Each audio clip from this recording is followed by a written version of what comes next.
My name is Mugisha Bisanda. I'm the Chief Technology Officer for Ericsson in Tanzania. I would like to talk a bit about E-band and its role in supporting 4G and 5G networks globally and also in our region.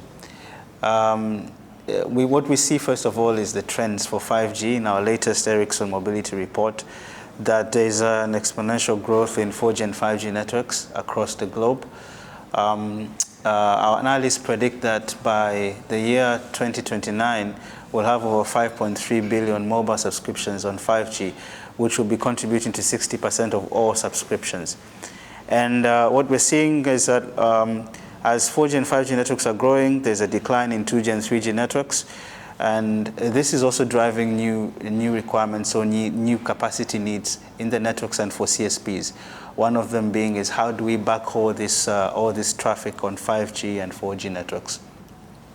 Traditionally, the solution has been to use fiber, but of late we've seen an increasing trend in the use of E-band. Now, for those of you who don't know what E-band is basically part of the electromagnetic spectrum.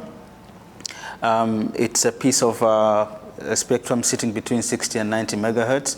We actually have about 10 gigahertz of spectrum, 71 to 76 and 81 to 86, which have been standardized for E-band. And it's a solution which offers higher capacity because of bigger channels and more spectral efficiency.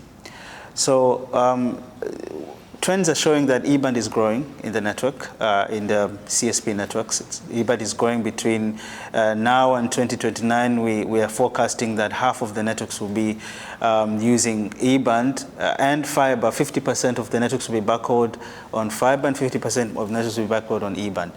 And maybe the question is why and how come E-band is growing so fast, and why is the demand for E-band so important and we still have fiber?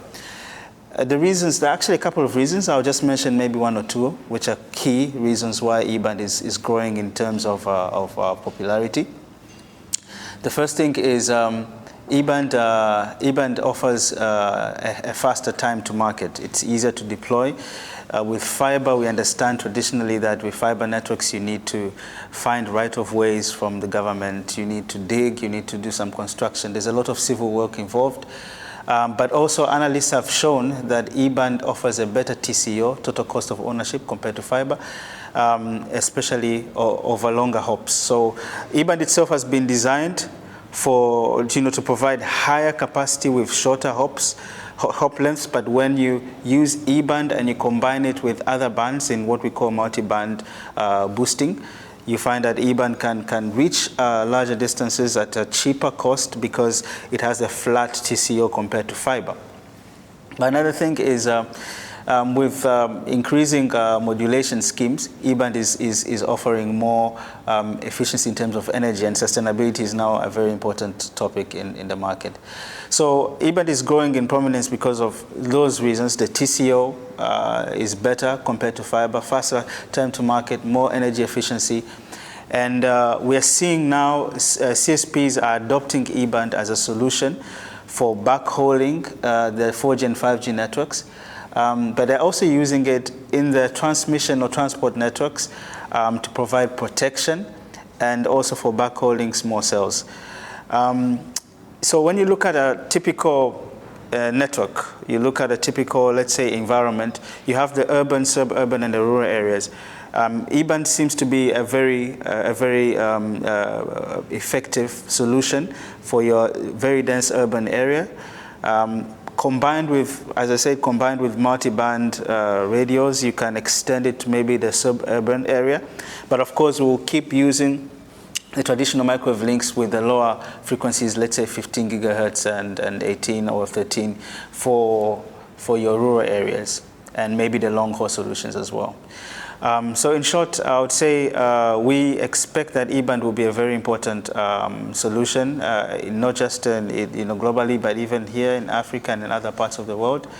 Maybe the challenge now for policymakers, and this is probably where the regulators come in, is how to license E-band.